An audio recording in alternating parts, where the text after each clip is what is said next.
الله الرحمن الرحيم إن الذين آمنوا والذين هادوا والنصارى والصابئين من آمن بالله واليوم الآخر وعمل صالحا فلهم أجرهم عند ربهم ولا خوف عليهم ولا هم يحزنون وإذ أخذنا ميثاقكم ورفعنا فوقكم الطور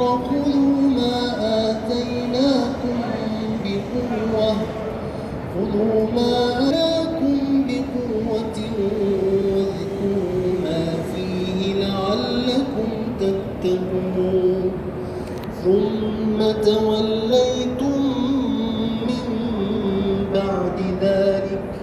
فلولا فضل الله عليكم ورحمته لكنتم من الخاسرين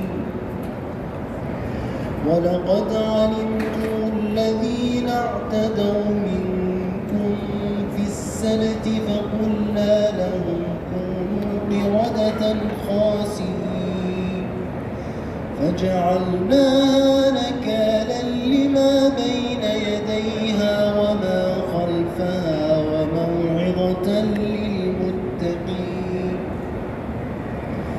وإذ قال موسى لقومه إن الله يأمركم أن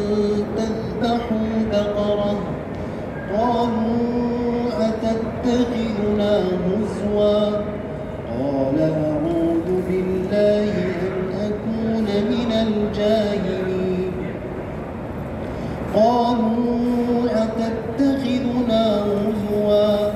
قال أعوذ بالله أن أكون من الجاهلين